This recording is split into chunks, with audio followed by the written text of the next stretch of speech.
Welcome back, ladies and gentlemen. And I think that some of the participants are still enjoying lunch. But as we have a busy schedule ahead, I'd like to start with the second panel.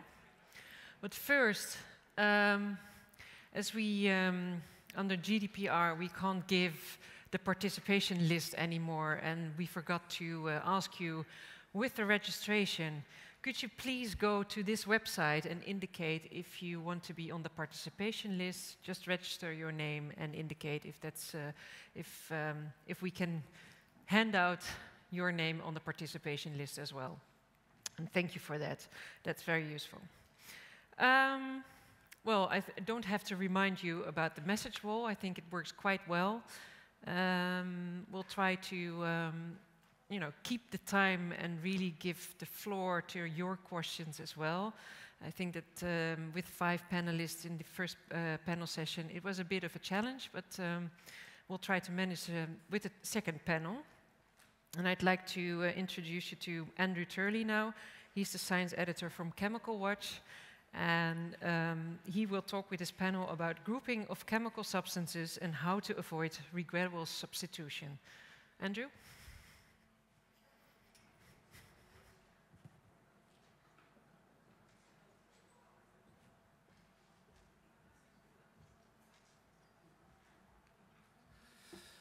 Okay, so welcome back, everybody. I hope you had a good lunch and you're feeling refreshed.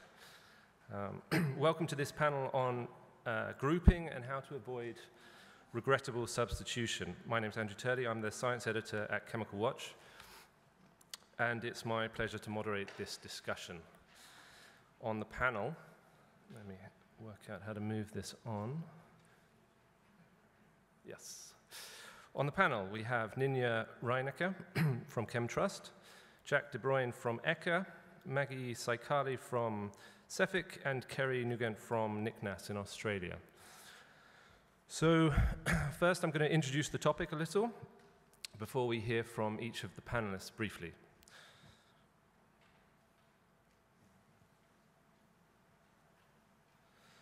So first, some very basic definitions. Clearly, I'm not an expert. I am but a humble Chemical Watch writer. The experts are here. So these are just my definitions, crude definitions, what I think of when these terms come up. We'll get more detail from the panel in due course. But put simply, grouping, at least as I see it, is for overcoming the data deficit problem. What do I mean by that? I mean that some chemicals are associated with very large quantities of data, but most are not. Grouping then enables us to extrapolate hazard properties from one data-rich substance to another data-poor substance that is similar in some way. The key word here, of course, is similar. In what way are these substances similar? And how similar do they need to be? I hope we will explore that a little. What is regrettable substitution? I've put when an unsafe substance is substituted for another unsafe substance. I think that's fairly straightforward, but again, we'll return to these ideas and flesh them out.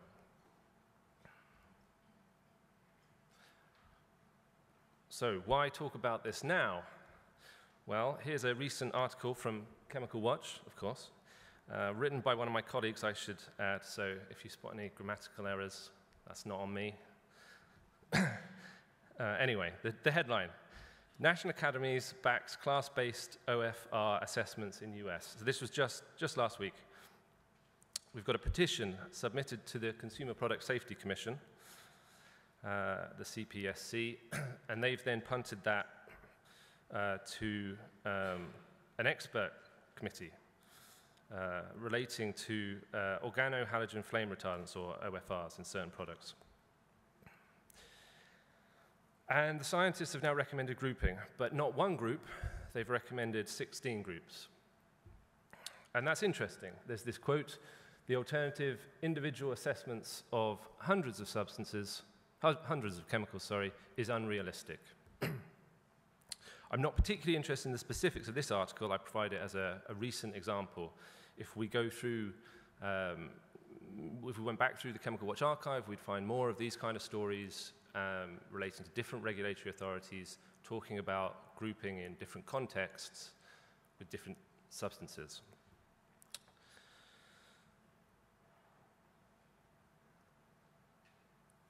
So, my initial questions to the panel.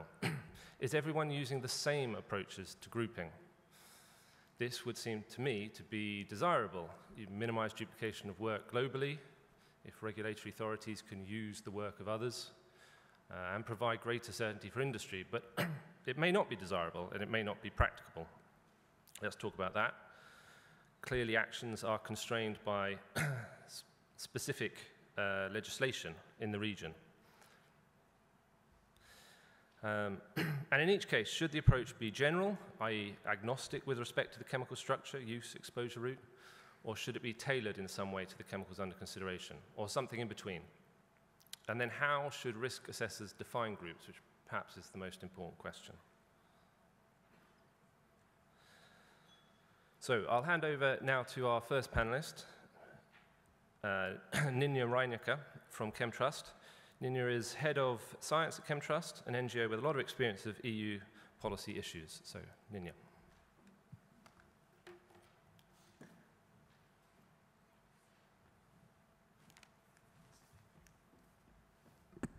Good afternoon, everyone, and thanks, Andrew, for setting the scene and kicking us off.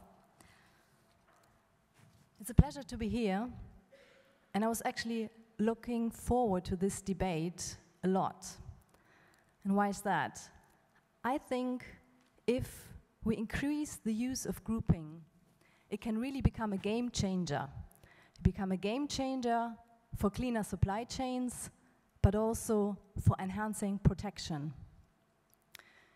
10 years ago, I was involved in carrying out blood testing studies in the general population. So we were analyzing chemicals in families across Europe, grandmothers, mothers, children, and we found many harmful chemicals, many of them actually groups of harmful chemicals, PCBs, flame retardants, PFAS chemicals, those in children at a higher level than the grandmothers. And the good news today is that some of these chemicals have been banned, but when we are doing human biomonitor studies today, we can still find those chemicals and also some which have been used as replacements. And that's what we call regrettable substitution, and where we think we cannot go on like that. So therefore, we really need to see how we can use grouping for better regulatory risk assessment. And that's my first point of these three elements that I would like to present to you at the beginning. We need to avoid and break the circle of using a chemical, finding a problem. It may be replaced by a very similar acting chemical. It takes years until scientists find out, oh, actually we also find it in the environment and it's causing problems. We find out about the toxicological properties. But then it's already out there and regulators have to play catch up. The second point is grouping can be done in many different ways. Chemical substances can be grouped according to similar structures and effects, same use and functions. And here it's important that the intention needs to be made clear, because there may be arguments for what you want to do.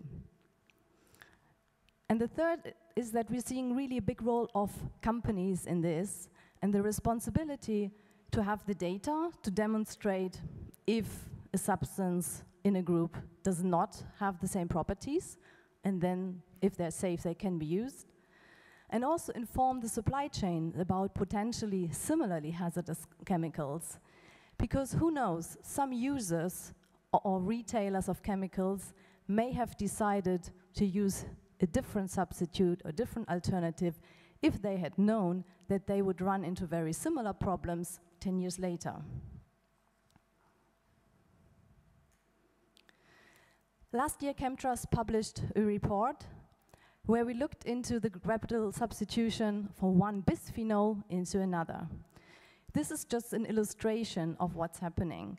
For example, the EU bans BPA in thermal paper. We see the use of BPS is increasing. At the same time, we know that the Swedish Chemicals Agency identified 37 bisphenols as potential hormone disruptors. So we believe that would be a really important case for looking into some regulating these as a group. Maybe you think, well, but that's just one example. But let's take a look at the global picture. And the recent UN report, the Global Chemicals Outlook 2, actually highlights the urgency of why we cannot continue with the substance by substance assessment. They point to the rising trends of chemical production, to the impacts from harmful chemicals on health and the environment, to the lack of data on hazard uses and exposures, because yes, REACH has provided a lot of useful things, but there's still a major issue with compliance, and a lot of the data that we had hoped for has not been generated to date. And also the regrettable substitution is a wider problem. There's many harmful classes or groups of classes which need to be tackled and investigated further. So the report concludes, business as usual is not an option, and therefore, what could it look like? Taking an example under REACH, we have a REACH restriction. We could start a group-based restriction on a wide group of bisphenols, and then it would be clearly up for industry, who has the responsibility to ensure safe use and to provide the data, that the substance does not have the properties of concern in question, in this case, hormone-disrupting properties. As a benefit of this, we would avoid moving from substance to similar concern. We would have a removal of chemicals of concern from the market, maybe also some that have poor registration dossiers anyway. And we would have increased safety data on those substances that are actually claimed to not have the substance of concern, who could actually be used safely than the current ones. Whoops, I'm too quick here. To conclude, so regulating groups of similar structure and effects will lead to more efficiency in the assessment and then in the regulation. It will bring more transparency and thinking in the group, will help supply chains to prevent regrettable substitution. So we think this is really an important issue, that companies are more aware which chemicals belong to problematic groups, and that this message is also communicated in the supply chain. For example, on BPS, the Risk Assessment Committee already concluded in 2015 that it's not a good substitute. It may be very similar to BPA, but this message just didn't go further. So therefore, the approaches also need to be fit for regulatory purposes. We have different regulations and different pieces of laws, so that needs to be adapted. And the ultimate aim is the protection of human health and the environment, and the development of safer chemicals and uses. So really that in future, when we do human biomonitoring of the general population, that we'll only see downward trends and no longer increasing trends of new emerging chemicals. Thank you.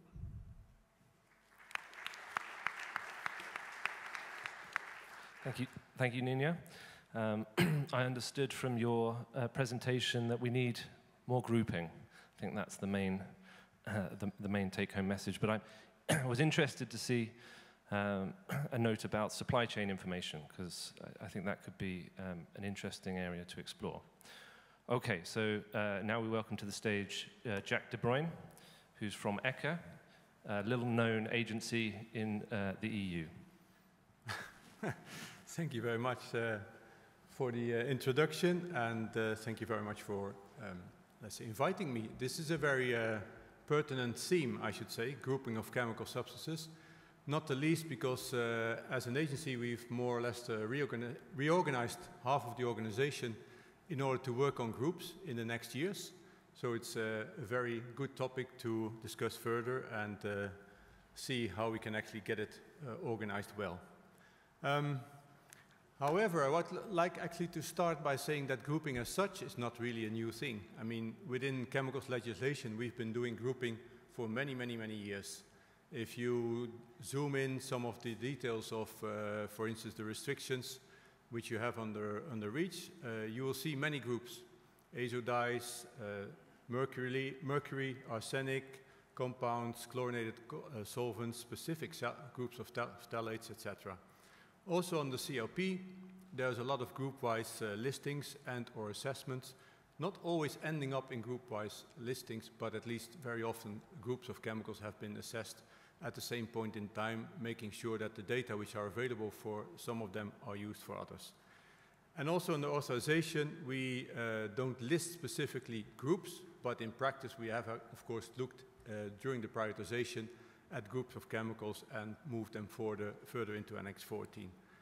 And actually, if you look at REACH as such, and in particular Annex 11, Section 1.5, this is actually the place where in REACH very specifically rules are provided which industry has to use in order to apply a grouping concept in the registration dossiers.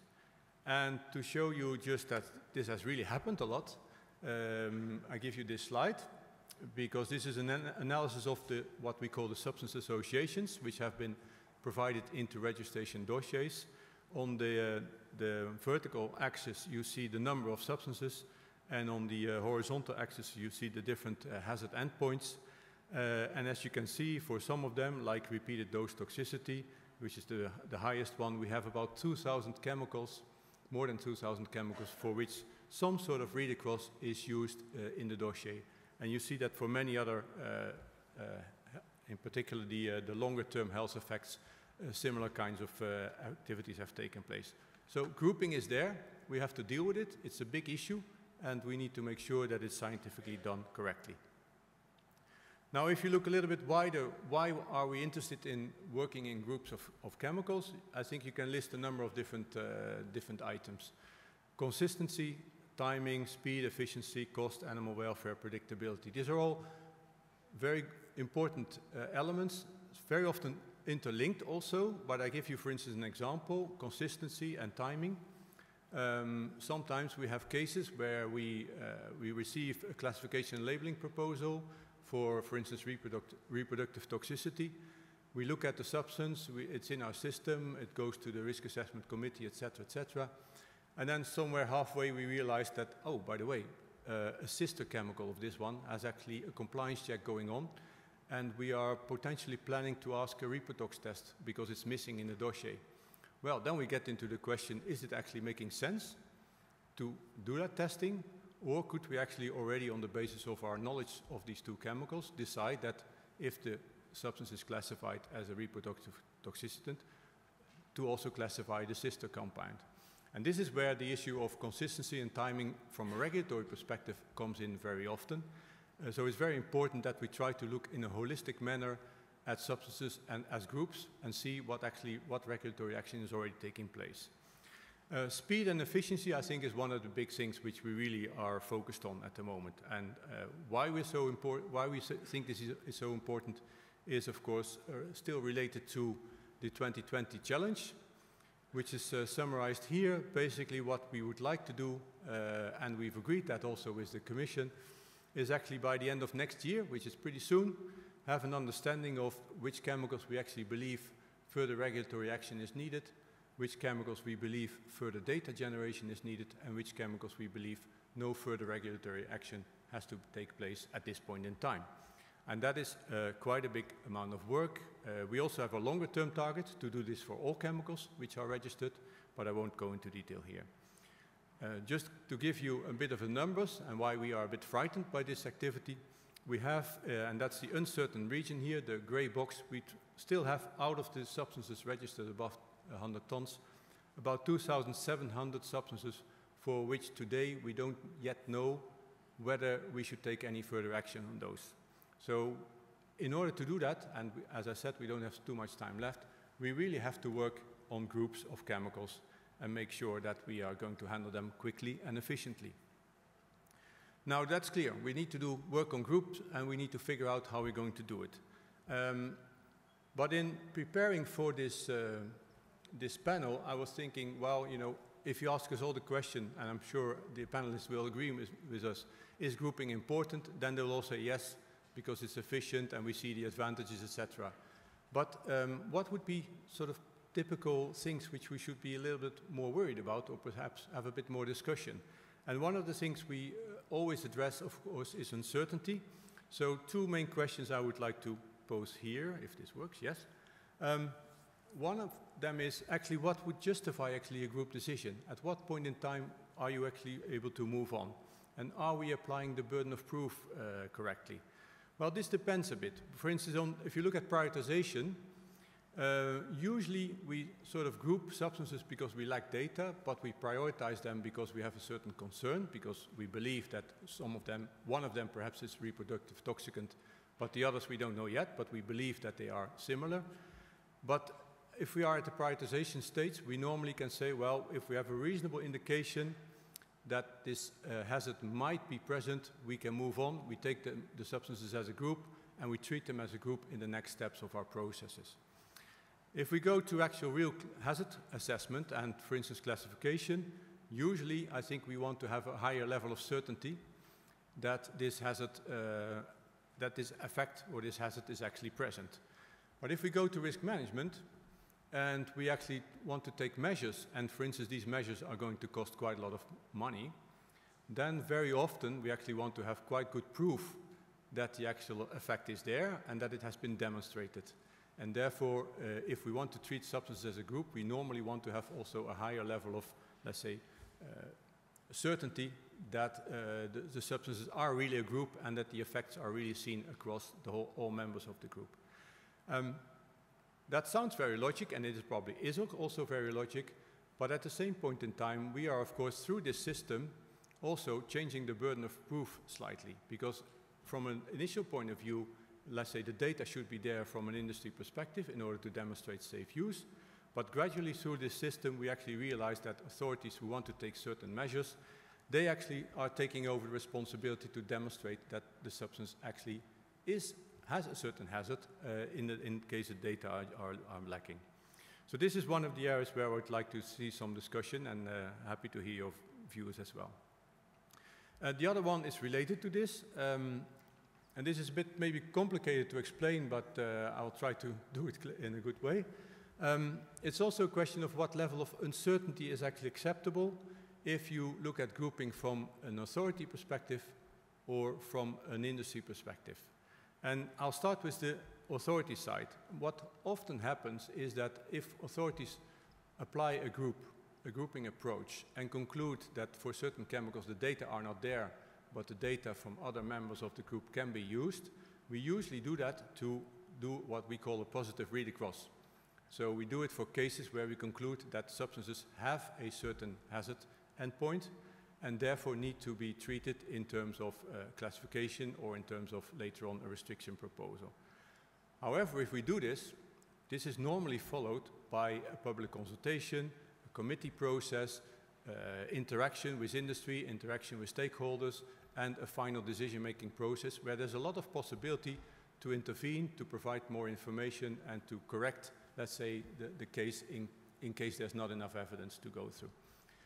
If you actually look at it from the other side, industry usually uses read across in a negative sense, i.e. to demonstrate that the effects are not there and that the data do not need to be generated. However, most of the registrations are not checked, and therefore you could argue that actually if the result is incorrect, there is actually incorrect risk management taking place, and therefore we have to be more careful. And therefore perhaps we need to look at the standards which we are applying to industry at that point in time and see if these need to be higher or not. These are discussion points. I think these would be interesting to hear people's views about that. Now, a few slides then I'm ready on how we actually judge read across and grouping in practice. I think it's very important to realize that when we look at read across, we talk about a prediction. So we predict the effects or no effects from a source substance to a target substance. And we need normally a scientific explanation. It is not, let's say, acceptable that we just say, well, this substance has sort of the same structure chemically, Therefore, it will probably work the same. Therefore, if we don't see any negative effects in the parent substance, then probably, because the other one looks alike, we can assume that the other substance also doesn't have this effect. We know from toxicology that simply doesn't work. So what we normally do is we want to have a proper hypothesis which is scientifically based and properly understood. At the agency, based on a lot of work which we've done and experience which we have gained over the last 10 years, we wrote what's called the Read-Across Assessment Framework, which provides a very detailed, let's say, structure. Jack, I'm going to just intercede and say, close on time now. Sorry? We're close on time now. Yeah, I'm almost ready. That's fine. We have developed a very detailed read-across assessment framework to guide ourselves, but also to guide registrants in doing, let's say, the read-across from one chemical to the other. And the basic element here is really having a good scientific basis for doing so. I'll skip this one just to save the time then.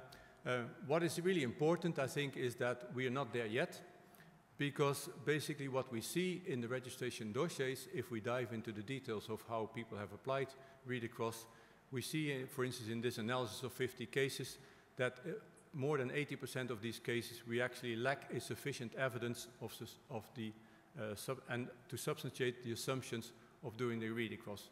So what we see in practice is that people do apply read-across a lot, but in reality don't have the scientific basis to do so.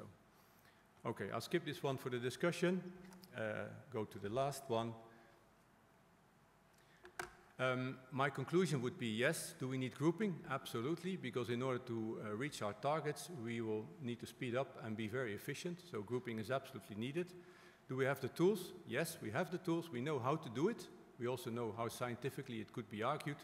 Do we have the necessary data? I'm afraid not. We still have a lot of work to do. Thank you.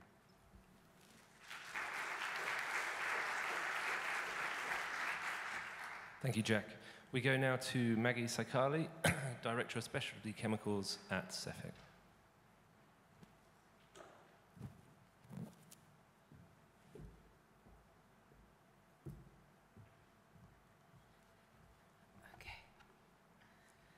Hello, everybody, and thank you for having me as a speaker here. I work for CEFIC. CEFIC is actually represents the European chemical industry, and its members are very varied. It can go from the large multinational dealing in bulk commodities to the very small SME dealing in specialty and made-to-measure products. So we have a lot of diversity to deal with. So, innovation. Well, our industry's engine is actually innovation. This is what allows us to stay on top of the global competition. This is what allows us to thrive. And this is why we invest about 700 billion euros every year in research and development.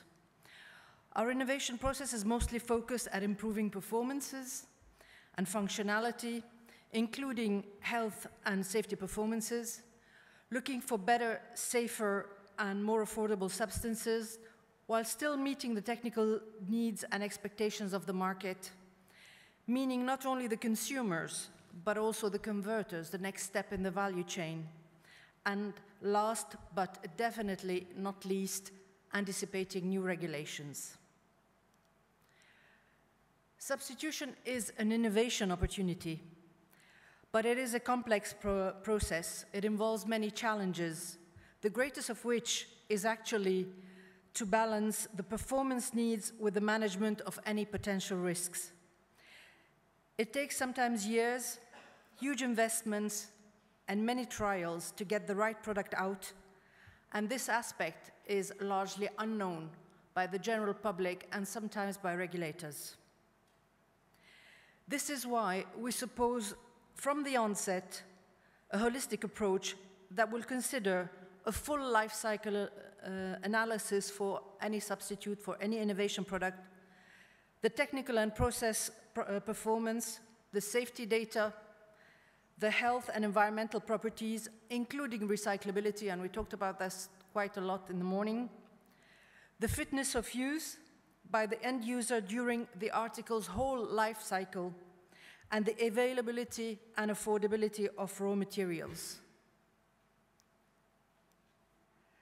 When talking about substitution, we need to take into consideration many factors.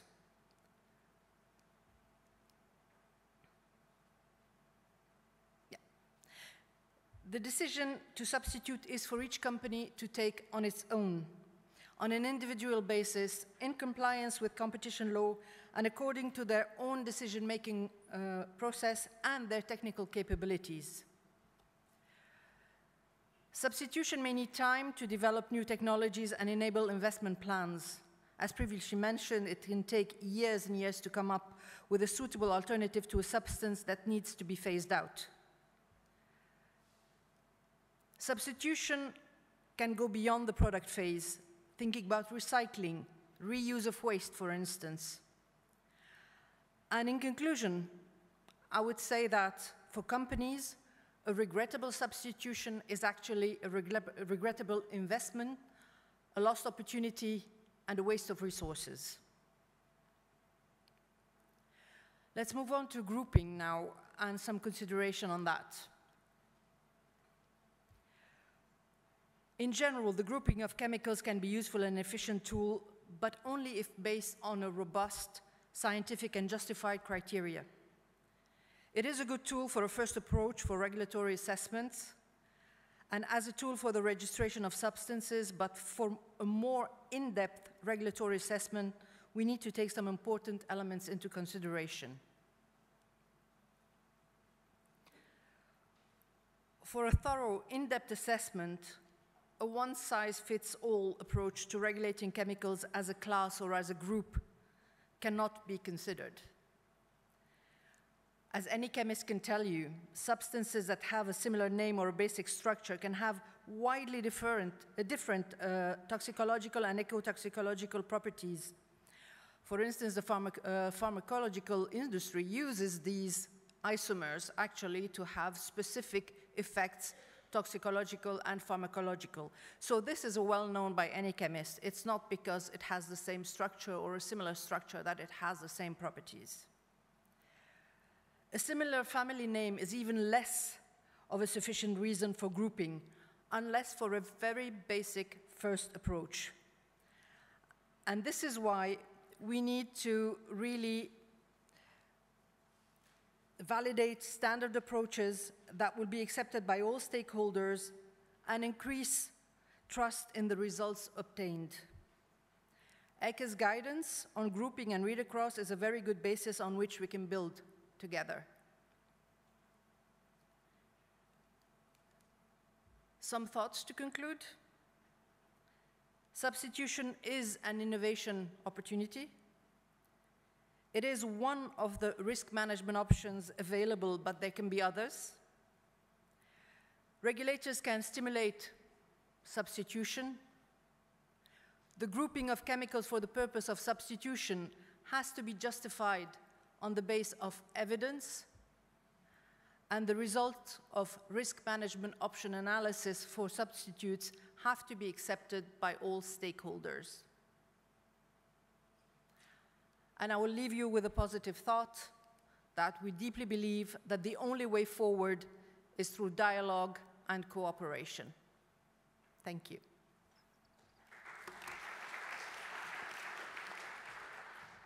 Thank you, Maggie. I took from your talk that companies exist in quite complicated environments, and regulatory compliance is just one of many concerns. So thank you very much for that. Okay, so now we'll move to Kerry Nugent, who's from NICNAS in Australia.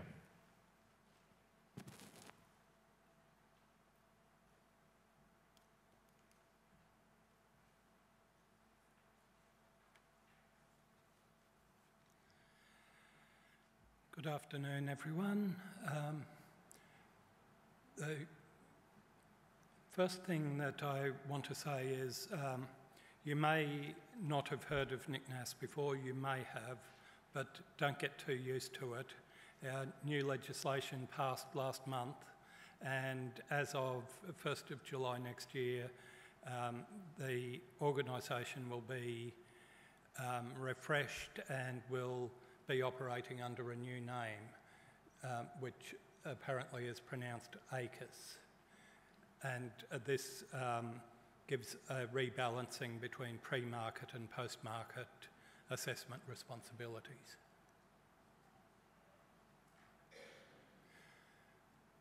And the chief reason I'm here is to talk about some lived experience through our inventory multi-tiered assessment and prioritisation program.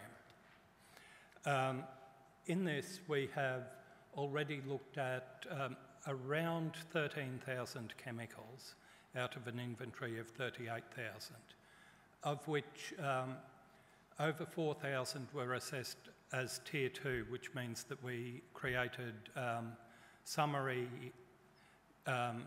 risk assessments of the chemicals. And they consisted of a bit over 800 assessment reports, of which 500 were single and the remaining 333 were group assessments. They used a range of different grouping strategies, and these would vary not just on the basis of the identities of the chemicals, but they might vary for deprioritisation compared with prioritisation and compared with setting recommendations for risk managers to actually come in and create restrictions on the chemicals.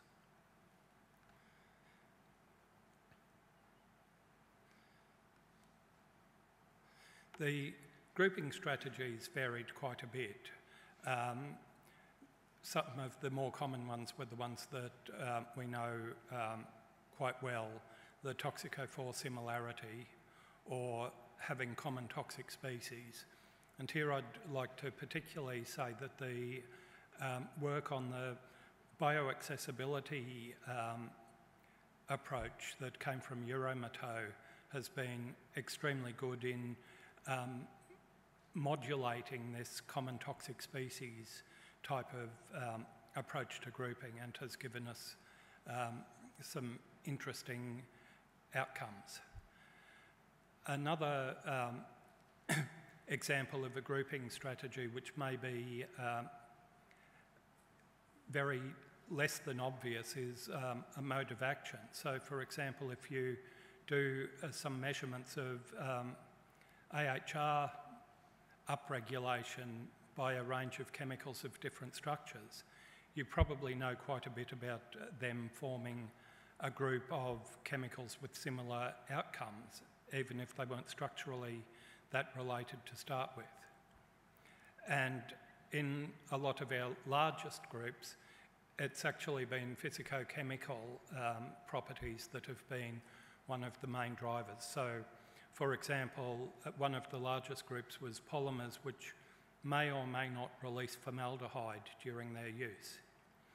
And these, the outcome of the group assessment is advice to industry to be careful to make sure that all of the requirements for formaldehyde are checked out when they're using these polymers, rather than any form of strict restriction or the like.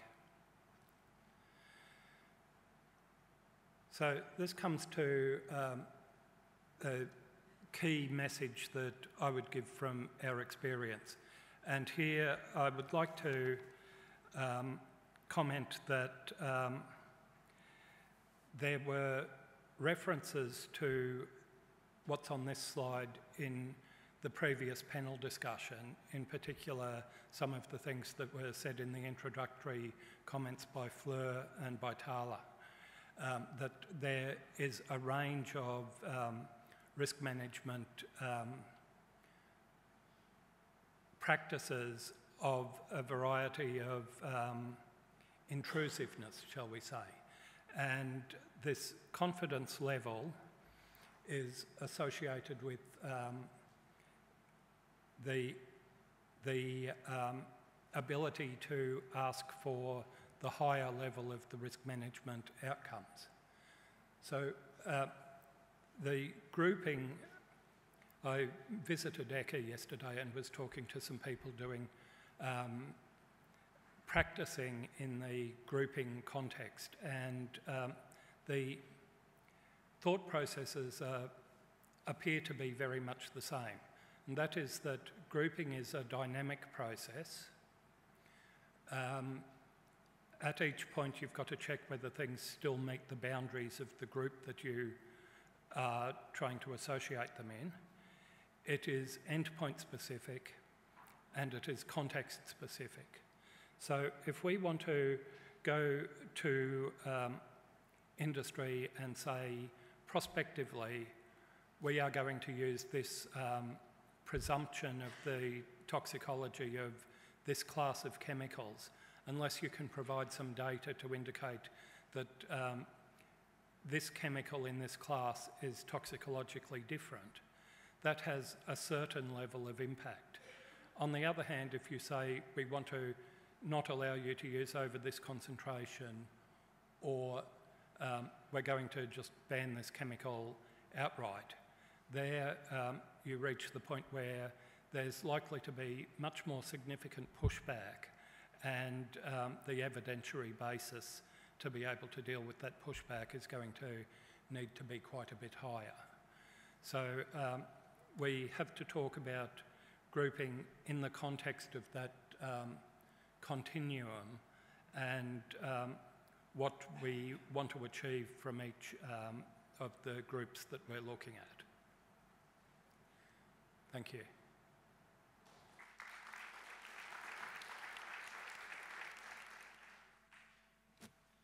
Okay, thanks, Kerry. I'll just wait a few moments for you to get back to the panel. I took from your talk that context is very important.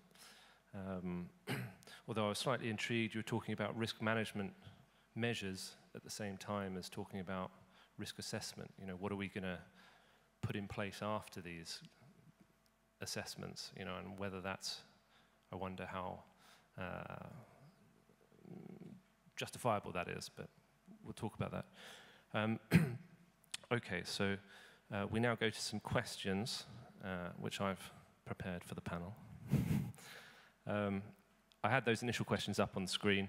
The top one is everyone using the same approaches to grouping? So by everyone, we talk about the regulators, but I'm also interested in what companies might be doing in-house to prevent regrettable substitution, and do they think in groups when they're doing their own assessments, not for regulatory compliance?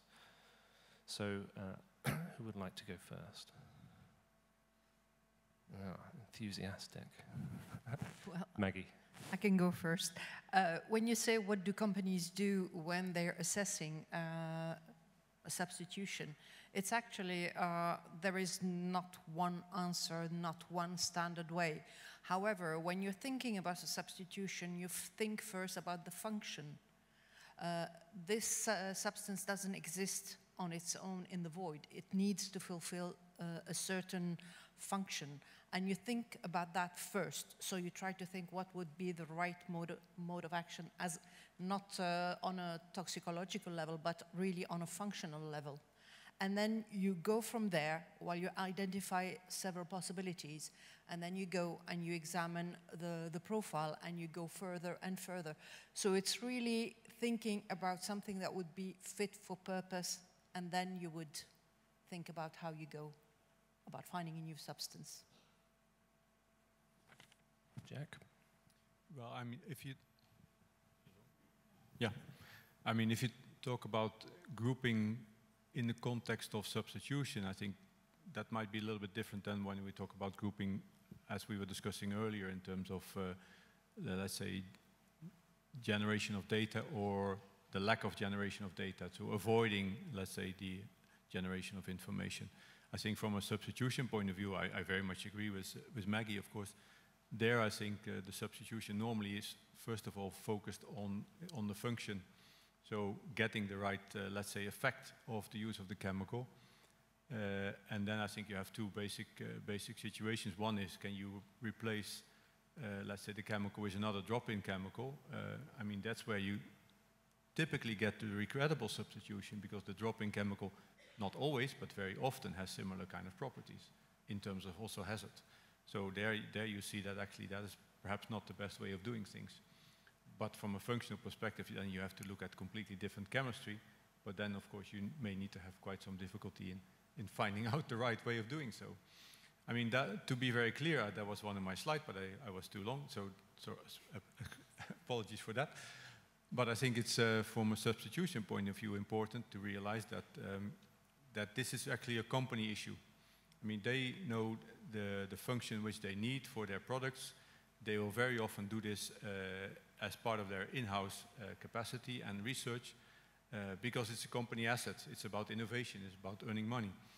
Whereas I think from a hazard perspective, this is where we can come in, and we, I mean authorities, because there we can provide in the longer term, if we get more data, we can provide better information what not to use, in particular when we have similar kind of chemistries, but also potentially, I think in the long term, get more clarity about what would be, let's say, sustainable groups of chemicals which could be used if you think about new methodologies and new technologies. So trying to move away from chemistries which are problematic and move towards types of chemistries where actually we believe that there is less possibility of hazards. I think that's the important development in terms of substitution. So if we go to Nina now. Yes, thank you. Well, actually, I was quite happy to see the different tools that are already available and that are also kind of used across the board. I mean, there's the Read Across framework with different guidance available from ECHA, but also OECD. We already have quite a lot of tools to use. But I really thought that your slide, Jack, which pointed to the different levels of uncertainty and the question of how are the tools applied in the registration, but maybe how do you apply Read Across as a regulator, that there's currently a mismatch. So here we have a kind of a same approach. We're looking at Read Across approaches, but depending on the context, it's used for maybe avoiding providing safety information and saying, well, we conclude the substance is safe. And as a regulator, you would like to group and try to put an emphasis of the need for data generation or even maybe further risk management measures. So I wonder how do you actually merge this, and how do you follow up on the groups that have been formed by industry during the registration phase already? So that could be a good starting point for you. Well, I mean, from the, let's say, the way we do our compliance checks, where we indeed look at groups of substances very often because we are confronted with what industry has been doing. There, in particular, we use the Read Across assessment framework for ourselves in order to assess what the industry has been putting forward in their registration dossiers. And sometimes I think people judge this assessment framework as very conservative, if you can call it, or strict, maybe that's a better word. But actually, as I was trying to explain, we believe that that's actually important, because we believe that if you conclude in the end that certain chemicals do not have a certain effect, you need to have a quite good scientific basis for that. In particular, I think for the ones where we have high volumes, high uses, wide dispersive use, so we are pretty sure that there is actually exposure or of the environment or human health taking place. I think there we have to be quite strict and be sure that actually we can really be certain that these data are not necessary to generate. And this is how we apply it in practice. Whereas, as I said before, if we are at a different stage, for instance, just prioritizing in terms of where we want to go, then we can perhaps have a different view on the setting. What we actually in practice do is simply start with chemistry. So we indeed look at, okay, you know, have a certain chemical where we have a certain potential concern, or we know that it has a certain effect. Then we look at all the chemicals around, and then we start saying, okay, what information do we have? And can we look at this, and is there a hypothesis? Is it available already by industry, or can we ourselves think about what to do with these cases? And then we go further, and we say, okay, if we can't develop this hypothesis very easy, or industry hasn't provided it very clearly to us, then of course we're going to ask for the data, and then hopefully we'll get more information to generate this hypothesis. In practice, I think what we want to push is very much that industry itself takes the responsibility and develops the hypothesis for the group, develops the necessary data, and through that actually avoids testing everything.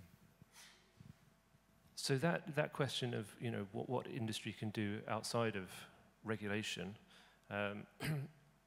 Nina actually raised an interesting point about supply chain communication, and I wonder, it made me think of would you put similar substances on an SDS, a safety data sheet, and say these are the other substances that are pretty similar to this one? Maybe that's a daft idea. I don't know. Anyone? No. Nina? Well, obviously, I would support that. I think it's absolutely necessary, and I think this is currently a gap. When we all agree, this is what I took so far from the presentations, that actually grouping is a good thing, we need to do more, and we need to use it at various stages, then I think the communication for the different actors in the supply chain is one of the key issues what I think needs to be improved. Because we were very surprised to see that in some of the chemicals we looked into the official classification labeling database, even if it's not officially classified, of course, industries actually, companies should kind of self-classify or provide the available information. And if there's then regulatory agency that said bisphenol S is actually very similar to BPA and it shouldn't be used for substitution, then this is an information that cannot be just remain buried in some risk assessment report. It somehow needs to get out there. Otherwise, it's difficult for actors in the supply chain to decide which could be a better alternative.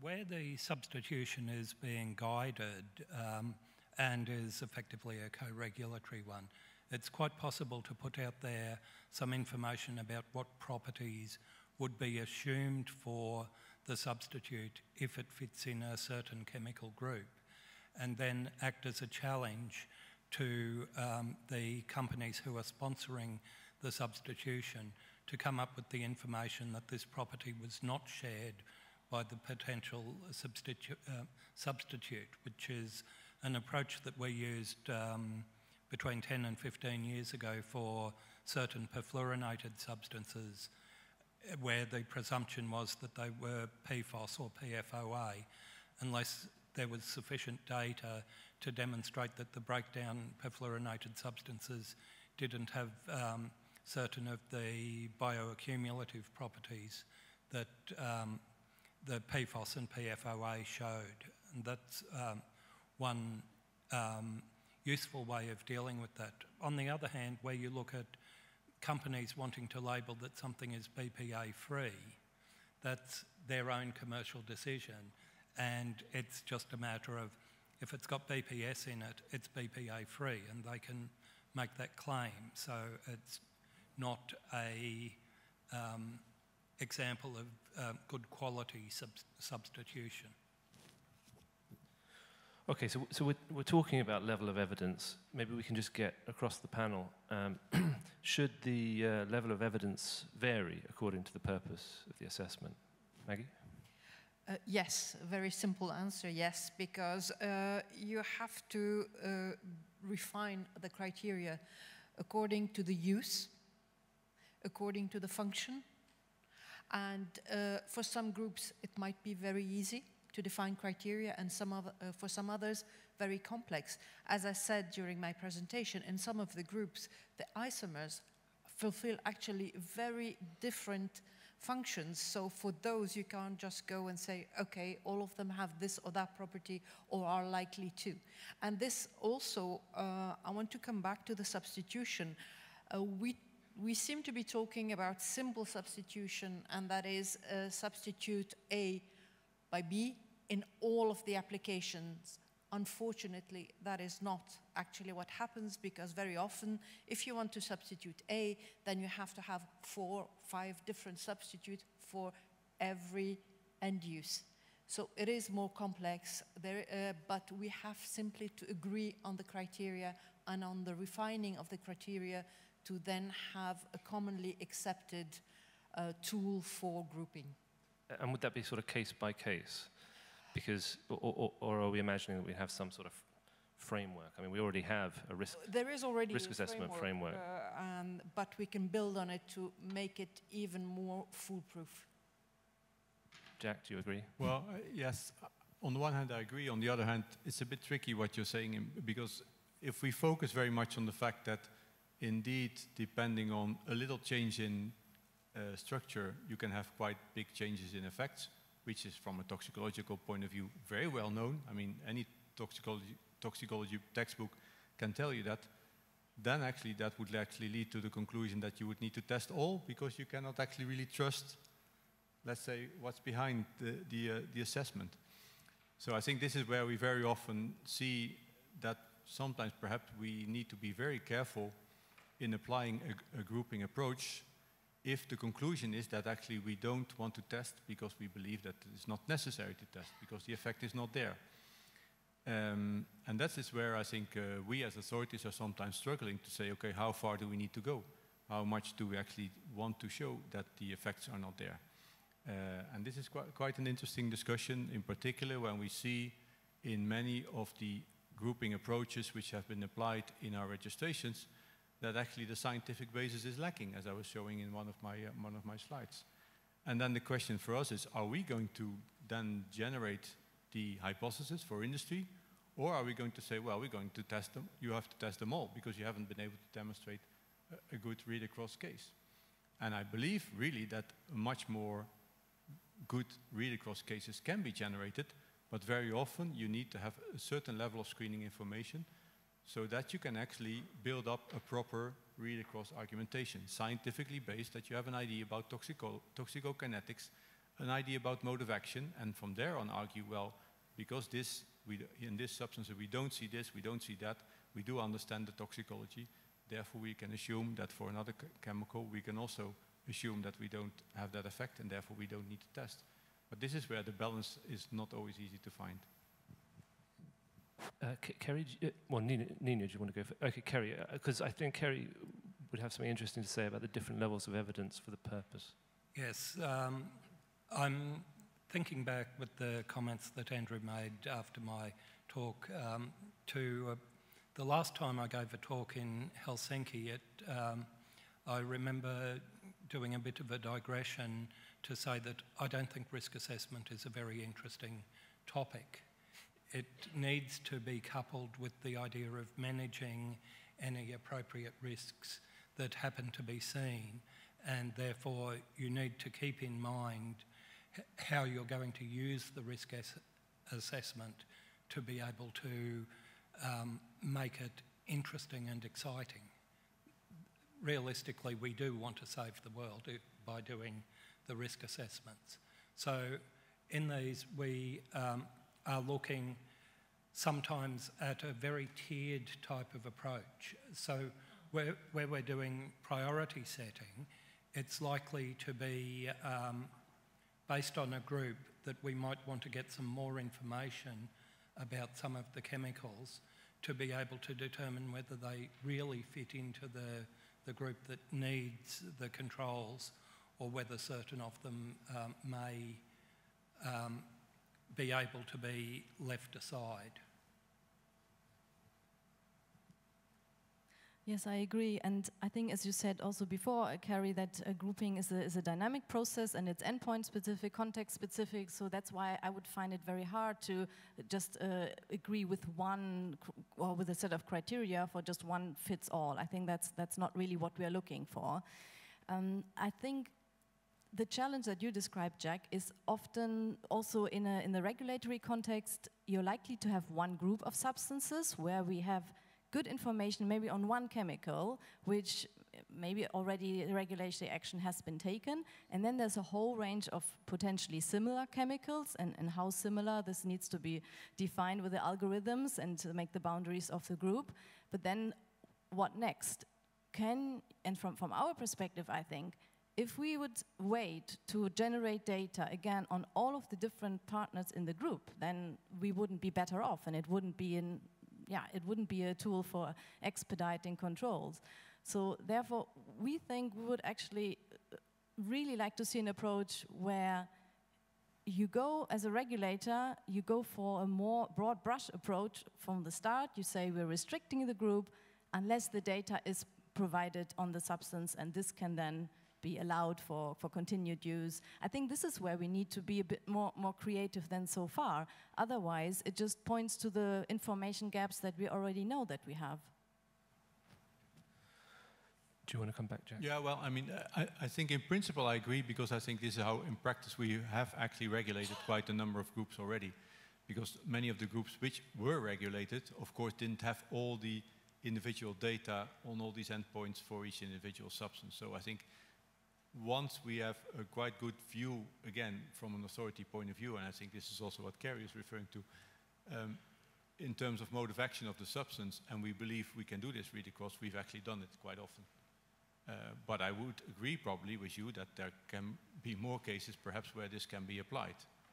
And perhaps we have to push a little bit back and say, okay, if indeed you cannot demonstrate that the effect is not there, then actually we could include the substance in the group and move it into the risk management phase. I think there are probably cases where this can be applied more actively. That I agree. So I've been watching some of these questions scroll by. Lots of great questions. They're all going by quite quickly, actually. But I did see one about risk management option analysis, which I thought was quite interesting. RMOA. Can we scroll back? There we are. There we are. That's perfect, yeah. The invitation for industry to propose grouping, does it also apply to risk management? If so, when would be the best moment to raise this? You talked a little bit about prioritization, Jack. And during the call for evidence on the launching of an RMO, is that the right time to talk about grouping substances? Well, I guess probably that's a little bit late. As I think we were all agreeing to, in most cases, I think the grouping as such is based on hazard. So it's very much about the issue of, let's say, looking at whether the same kind of hazardous properties are applying to the whole of the group. And therefore, it's earlier in the process. Normally, hazard is let's say, codified by classification and labeling. So it's probably more in that context that we have to look at this aspect more. Because at the RMOA phase, then we're already in the risk management phase. But I think the issue is more that once you have concluded from a hazard perspective that it is indeed a group, then it would be maybe the other way around, that we should actually say, then by definition, you should go to risk management in one go, unless you can demonstrate that actually substances are really having a different kind of effect. And it would be more logic to do it in that way. So it occurs to me that we talked, in the EU context, we're probably talking primarily about REACH, but there's also CLP, and CLP from GHS is a global issue. I wonder if there's anything we can learn from CLP and GHS about grouping, what works, what doesn't work. I don't know. I mean, again, sorry, from my perspective, or our perspective and learnings, I think we don't see very big difference in terms of the application of grouping in REACH and CLP. From a legislative perspective, I think we're using the same as I referred to Annex 11 of REACH, basically applying the general rules from a legislative perspective of when to apply grouping. We use the similar, let's say, guidance documents in terms of grouping. And if you look at the decision-making which has been done in the Risk Assessment Committee, I think we've had a number of cases where we have indeed concluded that classification is needed for groups of substances. Again, there you have to see also that normally classification is also working very much on the basis of needing to have to see evidence that certain effects are there. And this question about how much evidence do you need to see, yeah, can sometimes be perhaps seen higher than what people perhaps would like to see. There is a pre-existing risk management tool for public exposure in Australia, which developed initially from the pharmaceutical industry, and any entry in that, unless it specifically says otherwise, is intended to include salts and derivatives. And the derivatives, it doesn't define very well, but it gives some examples. And these include things like esters, which of course are classic prodrugs in the therapeutic type of area. and which moves through very well into the industrials area, that an ester is actually part of a group with the acid or alcohol that it may be derived from. And so that is an example of a grouping which probably pre-exists our whole assessment framework. Yes, and that's the point that maybe Jack was making earlier about it's not a new thing in a lot of ways. You know, salts, if you're a chemist, then it makes sense that you're always going to include salts with other, with the parent substance. Okay, I'm going to come back to my hobby horse, which is standardization and validation, and nobody was hugely enthused by this, but I'm going to push it anyway. Standardization, you know, in other areas, international organizations would, I'm thinking the OECD, they set a way of doing it, a best practice. We do have some guidance, I think, on grouping, but do we need something whereby, you know, internationally we have best practice, and these, so that we know when the regulator is going to take on a grouping, we know the process it's going to take. Anyone? My first comment on that is I'm not sure we've yet reached best practice. As those of us who are practitioners in the art are going on, we're finding more new things that we can use as the basis for grouping. And so to standardise at this point, it's useful for communication. So if you're looking at communication along a chain from industry to a regulator to say, we're using the same methodology that you said, that's useful for standardisation. But when you're looking at saying that grouping is only good if it's done this way, I'm sure the regulators are still working on better and more novel ways of forming groups that are also extremely relevant. Yeah, I would very much agree with Kerry. I don't think we are at a stage that we want standardization. I'm not even sure if we need standardization. We have indeed a lot of guidance available. We are more and more learning, both from authority side as well as industry side. We have tools available to help us to also understand better the let's say the ways how chemicals let's say act and interact. We have tools at OECD level. We have OECD QSR toolbox. We have more and more data coming in, which we're trying to, let's say, disseminate better so that people can make use of that. But trying to see how that would work in a sort of validation or standardization methodology, I fail to see it, to be honest. Maggie? Oh, yeah. They said it all. Okay, all right, good. Okay, I think we should do some questions from the board because there's been some good questions here. Kerry, someone asks about the IMAP experience and asks for a comment on timing and efficacy. Would you recommend grouping as an approach based on Australia's experience?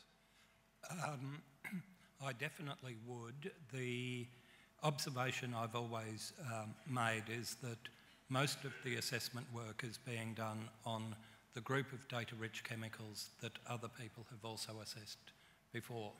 And I'm interested in knowing about the chemicals which are outside that group. And there may commonly not be very much data for a lot of them. So to be able to go further on them, we actually need to leverage this grouping. And also the other thing I would add in best practice grouping methodologies is the new approach methodologies area that is being widely explored is going to reshape the way that we group chemicals. In fact, I think that's probably going to be the first place in which it has a really big impact on risk assessment. So you use the new approach methodologies to validate the hypotheses within the AOP, which will then enable you to have a higher confidence in your grouping approach. And that's the chief reason I say that we're not at best practice yet. We're still working at the boundaries of it. So, Ninya? Yeah, thanks, Andrew. That was actually relating to the question before on the global, on the question, do we need standards or what can we do internationally? And I wanted to mention that in the recent ban of PFOA under the Stockholm Convention, at the same time that the restriction was adopted globally, they also adopted language that it's recommended not to replace actually with similar substances. And I think this could be maybe like in a minimal first step of going into something that can be agreed, that actually this kind of language of always advising, it's not in the intention of the regulator that a chemical which is similar and might have similar properties is used as a replacement. That could be a first step to really establish this group thinking across the board. Okay, Maggie. I just wanted to ask a question. You say similar properties, but similar properties on what? Similar property, similar structure, similar toxicology, similar mode of action, similar what? So there, I understand what you're saying, but we need to define this a little bit better, and I think that it just needs more discussion and more agreement on what the definitions are.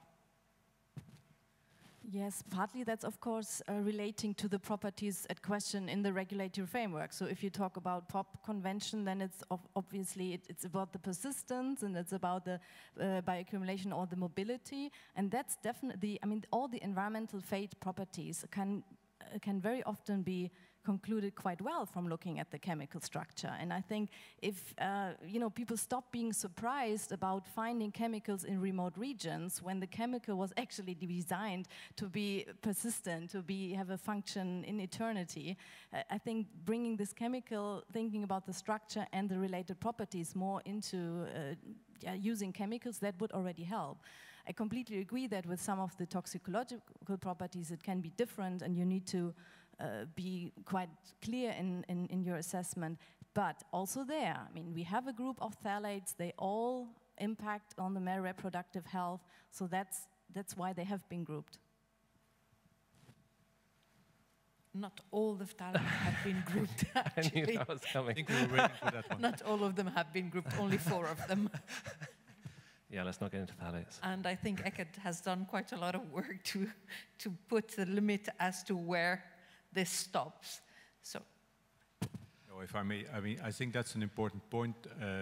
I think the challenge will be for authorities as well as industry to indeed be very clear where the boundaries of certain chemistries are and certain groups, because indeed, as we discussed earlier, toxicology at some point, you get a change in the effects, and it's very important to recognize those. But it also means that we need a lot more information to actually be able to delineate these very, very carefully. And if we can't, then we have a problem. If the data are not there, it's very difficult to say, well, for these chemicals, at that point in time, we don't believe that anything is happening anymore, if this is not based on real information. I think that's where the challenge will be, because you can easily estimate from one to the other, but in reality, what happens in the animal, i.e. in the humans, is a totally different story. Okay, I think we're going to go to questions from the floor now.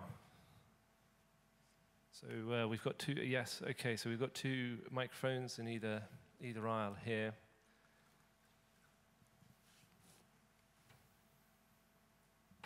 All right, thank you very much. Bob Dieterich from the OECD.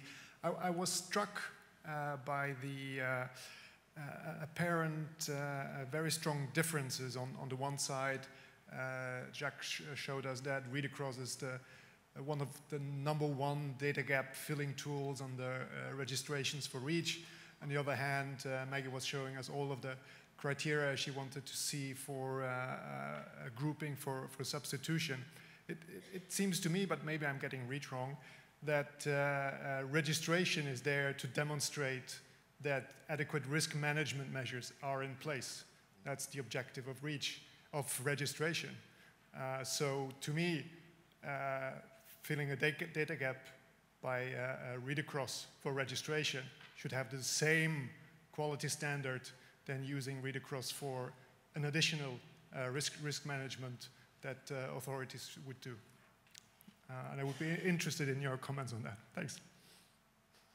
Well, I mean, I'm not sure if it's to me or to Maggie, but actually I was at least thinking in doing this presentation indeed that perhaps we should be more careful indeed for registration, and that's also why I think we are approaching it very carefully, because indeed the majority of the cases is read across, but it's read across from negative to demonstrate or to argue that the effects are not there. And I personally believe that in many cases this is probably correct, but there's very often not much data behind to actually demonstrate it.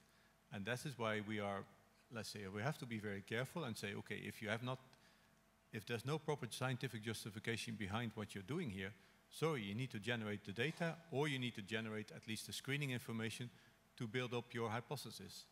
And if you can do that, and then you come back and say, okay, actually we believe with that and that we can argue better from a, let's say, mode of action point of view, that actually we don't expect that this effect will be there in animals and in humans, I think we can accept it. And that's what I think the read-across assessment framework is all about. But I agree that this is a bit of a tricky one. If you don't accept it, then on the other side, in terms of taking risk management, then you're not consistent. Yeah, so Maggie, do you want to? I do agree that the knife cuts both ways. I mean, if you can use read across to prove a point, then you have to accept that the same criteria that you use be used again. So that we do agree upon. Now, what I was just saying was that there has to be more justification, and you do not just go and say, okay, I think substance A can be read across from substance B. You have to justify the why. Now it's up to the regulators also to say that's not sufficient evidence. Do more. And I think it's a dialogue. Yeah. Okay, so a couple of things that were mentioned. We've mentioned AOPs, we've mentioned mode of action information, mechanistic information. I wonder if developments in other areas are just going to progress things quite nicely anyway. Perhaps we can expect that the grouping will get easier as we develop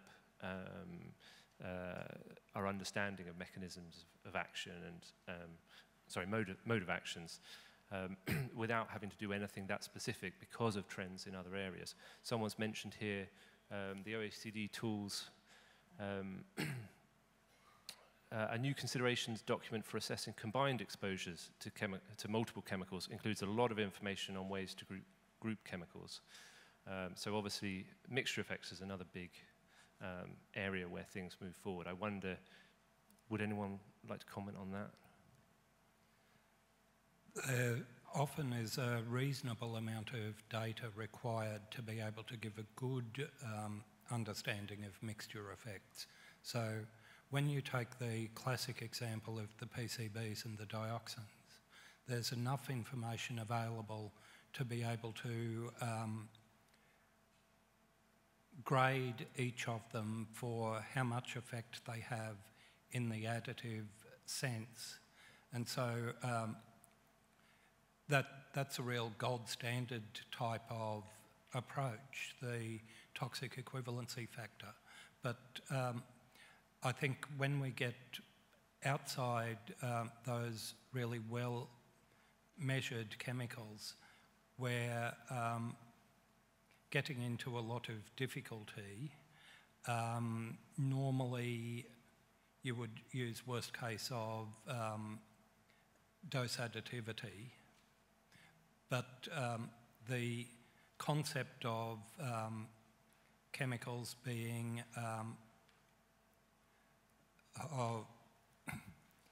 reinforcing each other, it's one where the measurements just are not there to be able to give any level of estimation. So we have this range from independent action to dose additivity that we have a reasonable confidence in, and outside that the data really don't support any scientific background to a risk assessment at present. Yeah, I'm not sure if you really want to get into the mixture toxicity issue for this panel. This might be changing the subject substantially. Very interesting discussion, but could be quite tricky. I think what for me is the interesting part of it is that, of course, if you have a sufficient basis to say that the substance is part of a group, or that a group has a similar mode of action, then logically that can have consequences in how you do the risk assessment. If, for instance, the users are the same and the exposures are the same, then logically you would also do a risk assessment looking at those substances in one go, because you know actually that it's very likely that they will all add together if you are exposed to different substances in one go. That's pretty clear. But for the rest, I would perhaps stick to the grouping as such now. But it's complicated. So we'll go back to the floor. There was a gentleman here who was waiting. Would you? It's gone. Okay. Would you like to? Yeah.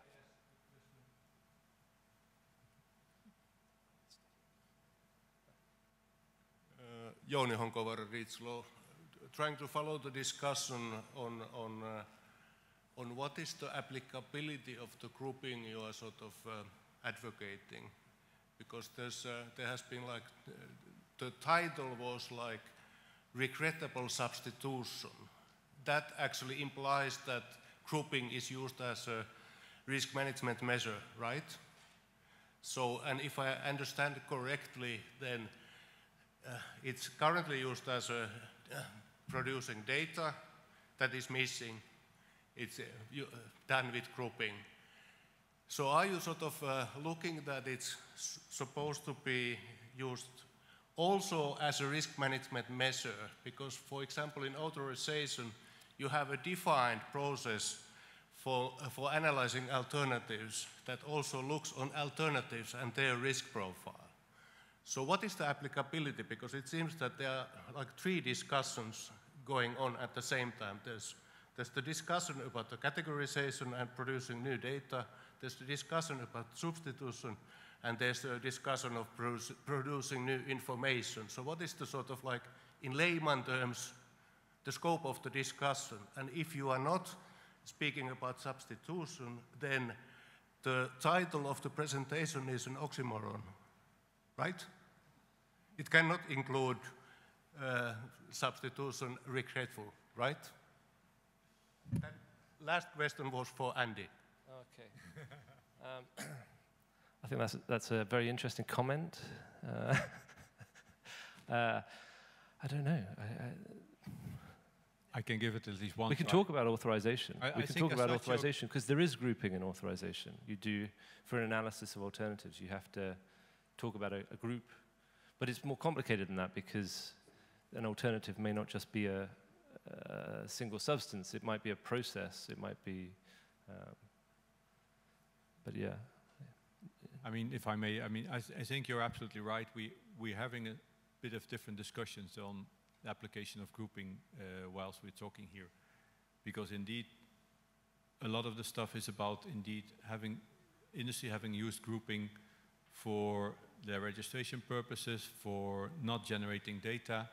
Then we have regulatory use where we actually very often use grouping because we have actually identified that there's a problem and therefore we want to take other substances into account as well. And that I think is the link to regrettable substitution, which I think Ninja has nicely explained. That if you once then come to the conclusion that you want to take action on a substance, want to get rid of it, don't use substances out of the same group. In particular, not if you know that they are hazardous, but also be careful if you don't know exactly, because the data are not there, but then you may need to be more cautious and say, okay, I'm going to try to avoid that kind of chemistry, that group of chemicals, and move to others. And this is, of course, where then the balance of how much information you have to decide becomes important. And this is where we, I think, as authorities, hopefully, if we get more information, more knowledge available, can start making that information better available and say, we believe, on the basis of what we see, that these are groups of chemicals where potentially, or even proven, the effect is actually across those chemicals, and therefore, if you want to get rid of them because you don't want to see that effect in your chemical, then get rid of that group, don't move to that one. I think that's where we can help in future to avoid regrettable substitution taking place, absolutely. Hope that helps. So Ninja? Yes, in addition to that, I also see the timing dimension here. So thanks for bringing that up, that we're having the different discussions going on right now. And for me, it's a bit that the grouping for the sake of getting more information, in particular in the REACH context currently, because it hasn't been provided yet based on grouping, so it's really a bit of a vicious circle also. But a lot of that is available, is going on. And I think in order to prevent regrettable substitution better in the future, which we haven't been very good at so far, I think this is really where we would like to see more use of regulatory approaches in the risk management, using grouping more, and not giving the benefit of the doubt to the chemicals, and thinking this, if we don't have data, it must be safe, and we're extrapolating the others in the group are safe. I'm exaggerating, obviously. Maggie? Yeah, I wanted to add something to that, is that if you can group according to mode of action, to function, and you have established data, then yes, you can go and say, do not substitute this with that, because the data is known. But I would stop at a very important point, which is talking about if you use this type of chemical, do not substitute it with the same type. Then we're getting to the area of death by reputation. So if, let's say you say do not replace a phthalate but with another one, when you know that there is a cutoff point after which there is no concern, and that has been established, then I would not agree. But yes, we can use more grouping. We can use more grouping when data is known. There are a lot of things that we can do, but I would really avoid using this term, do not use the same family. That is a step too far. Can we we'll take another question, I think, and we'll maybe come back to that. Thank you, and thanks for the panel for a very interesting discussion. Listening to your presentation, I had a specific question for you, Maggie. And you emphasized a lot that, I mean, how you're using grouping, but also a lot of the barriers you see in this, and this is what we are talking about. So even if I know that you're a friend of using grouping in some cases, are you really a friend of grouping substances in the regulatory sense to restrict them, or in other regulatory actions to regulate substances in groups? Actually, thank you for the question. I was not raising barriers. I was just pointing out limitations that we could have if we go too hastily without establishing and agreeing on criteria. Yes, we can use grouping, but let's agree on the criteria. And that was why I cited these points. It's as, do not forget that. So, does this answer your question?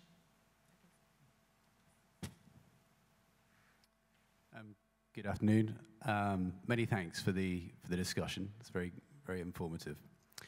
I have a question on the precautionary principle. Generally speaking, legally, you can only invoke the precautionary principle if there's a risk. And grouping, generally speaking, is a question of hazard, whether or not one substance has the same or similar properties to another substance. So I'd just be interested in understanding whether, for example, ECHA kind of generally approach grouping in a kind when using and while trying to use a kind of precautionary approach, and whether or not the panel as a whole kind of generally would agree that the precautionary principle generally wouldn't apply to grouping, because grouping is a question of hazard and not risk. Is that question clear? Could we also so get your... maybe again, just quickly. So the precautionary principle can only be invoked if there is a risk. So it's a question of risk. Grouping is normally a question of hazard, not risk, but hazard, whether or not one substance has the same hazardous properties as another substance. And therefore, generally speaking, you can't invoke the precautionary principle in a grouping context. And I was wondering whether or not the panel agrees with that. Could we get your name and organisation? Sorry, Marcus Navin-Jones from K&H, yeah. Thank you. I see your point. I was looking maybe puzzled because I'm trying to understand really.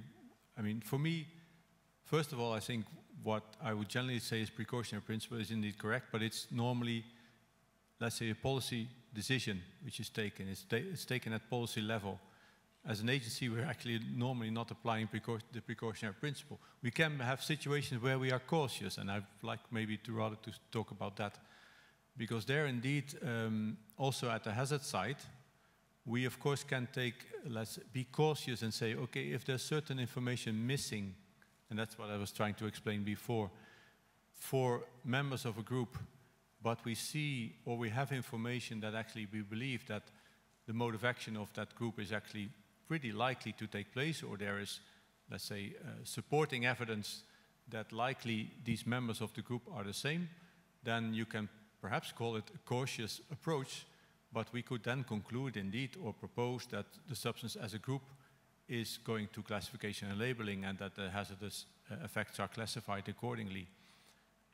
So that's where I can see sort of the level of evidence which is needed in order to conclude might differ, and therefore you can have a different approach. Do you need to really demonstrate that the effects are there? Then you need to test every chemical, basically. So that would be the negative side of that. So, yeah, I'm a bit struggling. I mean, but for me, it's not really application of the precautionary principle. It's more an application of a level of how cautious you want to be. But perhaps also, I think you've probably dealt with that, Kerry, as well in Australia. But. In the IMAP program, we have two different concepts.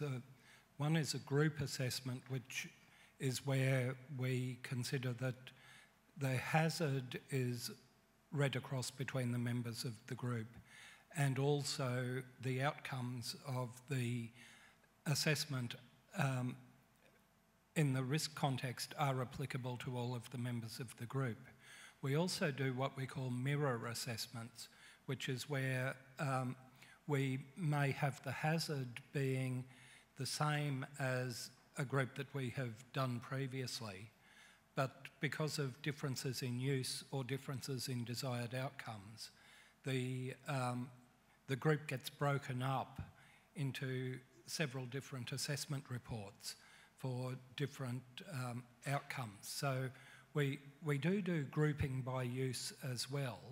So we look at grouping by hazard and grouping by use, and then using them as components of final assessments. Nina? Yes, it's an interesting question to explore a bit around precautionary principle and the use of grouping. The way I would see it is that we're mainly interested in harmful chemicals where we want to avoid any damage. And a lot of them we actually know or assume that there is exposure because many of them are maybe used in consumer applications, or we have also seen them in biomonitoring studies or monitoring studies.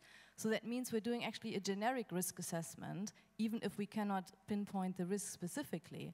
And this is where then the precautionary approach would be coming in, or would be interested to say we actually can read across and to hazards, and we do know that there is exposure, so that could result in a risk. And this is how I would see the link to the precautionary principle.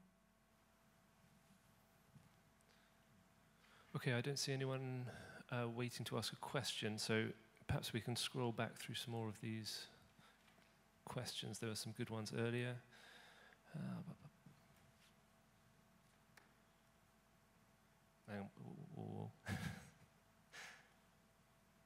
Nanomaterials.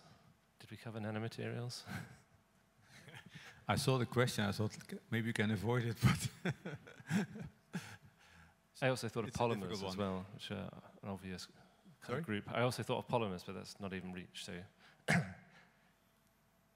no, I mean we can touch upon it. I mean, I'm not an expert on nanomaterials, but of course the similar kind of questions which we are, let's say, which we need to tackle from a grouping perspective in general will also apply to nanomaterials, knowing in particular that there are many nanomaterials. Small changes can also potentially have quite big impacts on the way they actually work. So probably also the similar kind of grouping questions are playing a role there. But I'm not sure how much more I can say, at least from my side at this stage. I would say that we don't know enough about what constitutes a group in the nanomaterial sense to be able to confidently create groups. Okay, so we have a question for Maggie. Calls for dialogue and cooperation, but is there a fundamental difference of values between industry, regulators and civil society? Would a company ever by itself conclude that risk assessment and read across results mean it needs to stop using an entire group of chemicals? Presumably it accepts that it would occasionally need to stop using a certain chemical. Would it? Well, yes. Do you have examples? Well, I don't know about industry spontaneously deciding to stop a complete group of chemicals, but I do know of a lot of cases where proactively companies have decided way before a regulation comes that the substance in question is not to be put on the market anymore based on their own research and have replaced it with something else. Spontaneous replacement happens every day. Of course, it's not advertised. But I would also like to address the provocative tone of that I call for dialogue and cooperation, but there's a fundamental difference of values. I don't think so. At the end of the day, we all want the same thing. We are all people, and I don't think that we have industry on one side, regulators on the others, and civil society. I think really that all three have a role to play in challenging what each other say and coming to something that is for the better good of the majority. I really take exception to the fact that we might have a different agenda or different values. I think it's maybe said provocatively, but really I do believe in dialogue, and I do believe that the three actors have a role to play in bringing a solution. Does industry accept that regrettable substitution has happened? It has happened in the past, yes. We're not infallible. I mean, the chemical industry is not just one company. A lot of companies, and in the past some mistakes happen, but as long as you own up to them and then you take the measures needed, then you take your responsibility. We're not infallible. I would immediately think of the case of PFOS in this context, where the company itself decided to get out of a whole area of very high value chemistry because they saw that the chemical was not supportable. Not supportable because of? Toxicological reasons. Yeah. I wonder if they could have predicted that they would have had problems. You know, if you look at the chemistry of PFASs, I mean, they're sort of covered in fluorine atoms. I wonder if it looks like something that you know would stay in the environment for a long time. It looks like something that would stay in the environment for a long time. It never looked like a bioaccumulative chemical, and a whole new mode of bioaccumulation was found when they started discovering the problems with PFAS. Okay, can we go back to the floor? There's a gentleman. Yeah, thank you, Chair. Hugo Waterschot from Eurometro. I would like to come back to the title of the theme of this panel, preventing actually grouping that would give you regrettable substitution. I think what I took from the panel was that there are different types of groupings, okay? You have the grouping for data gap filling, what most of us do and where we saw figures. You have the grouping and for which the quality of the assessment need to be ascertained by industry in this case. The second group I heard was the grouping for effects. Okay, we're going to classify them all the same, for example. There, the benefit of the doubt is a little bit less than in the previous one, and the decision is usually either taken by authorities or together with industry or industry when it is on the notification of the classification, well understood. The third group, and I think we're mixing that a bit with the others, is the grouping for risk management to prevent regrettable substitution. And of course, that can be for effects, but that can be for very different reasons. I think the difference with grouping for risk management is that it is use determined, okay? Your risk management measure can be different for the same effect, depending if it is used in a catalyst, or in a battery, or in a formulator for fine chemicals, for example. And that you don't get into the other two groupings. So what I would like to ask in particular is, the first type of grouping, data gap, is done by industry. The second one is done combined. And by definition, at this moment, the grouping for risk management or determining the risk management is done by authorities.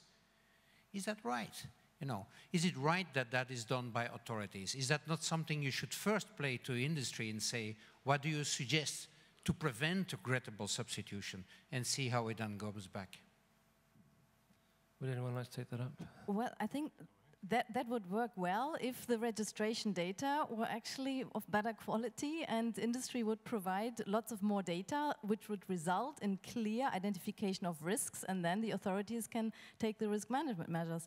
So I think I would throw it back to industry and say that's what you actually still have to do. And a lot of the discussions of today of what ECHA is doing is to compensate for the fact that a lot of the data hasn't been provided.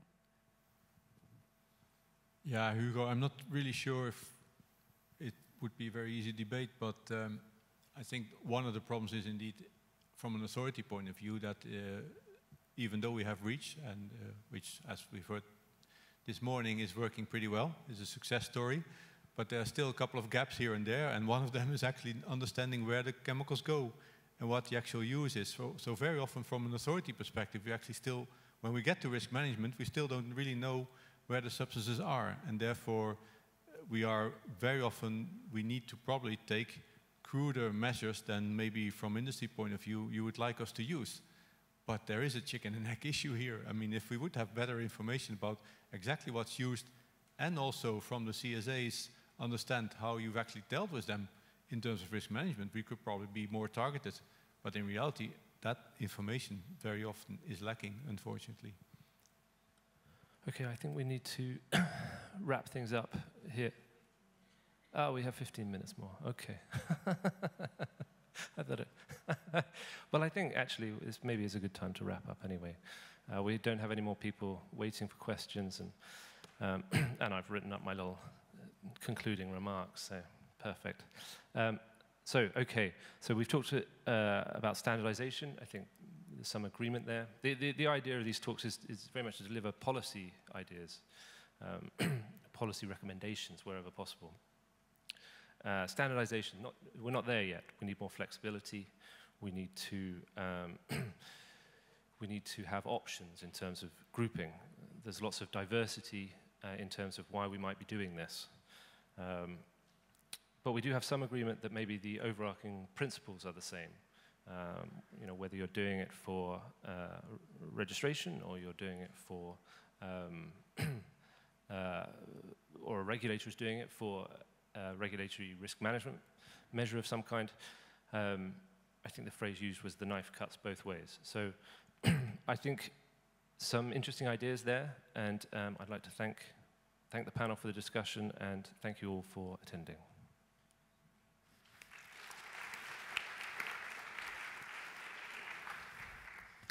Thank you, Andrew and panel. It was a very interesting discussion. We're a little bit ahead of time, so it will give you a couple of more minutes to drink your coffee, tea, and do the networking. And then I hope we can start on time, 3:45. See you back in the room then. Thank you very much.